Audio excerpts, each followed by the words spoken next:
If you enjoy our forbidden stories, then subscribe to our channel, leave your like, and activate the notification bell so you don't miss any of our videos. Let's go. The fine rain trickled down the store's windows like tears.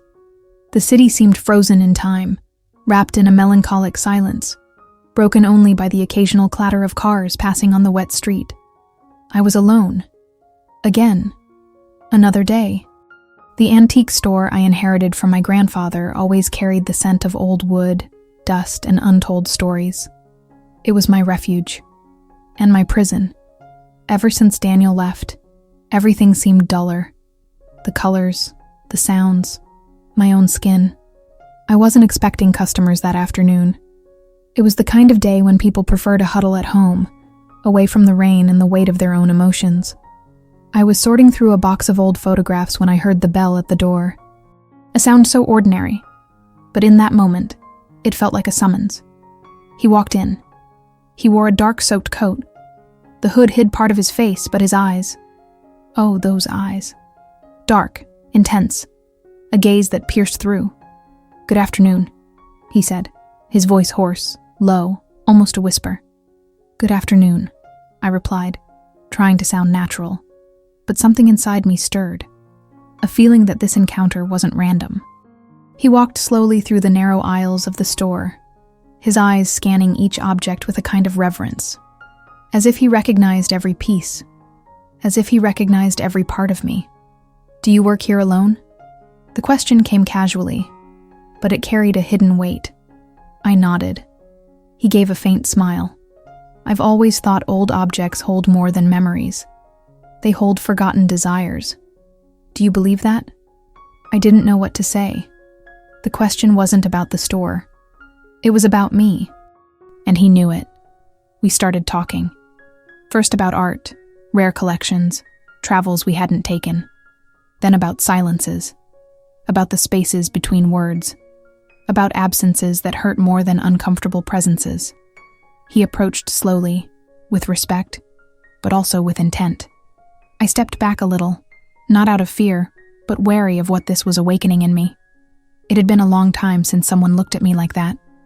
A long time since I remembered what it felt like to be a woman, and not just a shadow.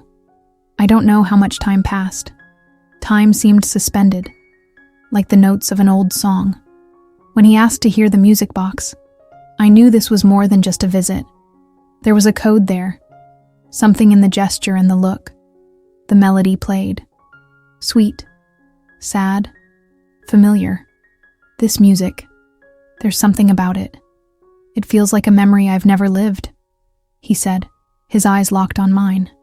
Sometimes memories don't need to be ours to affect us, I replied, almost without thinking. The silence that followed was more eloquent than any conversation. He stepped closer. Our breaths mingled, and in that moment, there was a touch. Simple, light, almost accidental, but it was as if the universe had shifted its axis. I didn't pull away. For the first time in a long time, I moved forward. I touched his face. He closed his eyes, as if that gesture had the power to heal. The rain continued outside, like a carefully chosen soundtrack. And there, among statuettes and old mirrors, two strangers saw each other with a clarity that terrifies. Our bodies met without haste, but with urgency, as if something dormant in us needed to awaken, as if the desire wasn't just physical, but existential. The kiss came as a silent confirmation, and everything that had been held back imploded. His hands began to explore everything they could without me wanting to stop them, though part of me said, "Calm down, relax, and enjoy every sensation this can bring. Let him do his work masterfully." So he pressed himself against me, took out his tool, and used it skillfully behind me. He didn't ask, didn't say anything, just positioned it and did his work. At that moment, I felt everything filling up. I was a little uncomfortable, but held on because I was enjoying the sensation of being filled. I told him not to stop, to keep going until the job was done, to leave the tool there until I could do my work too. And so it went. We connected almost completely until, in the back and forth of the moment, explosions of joy happened.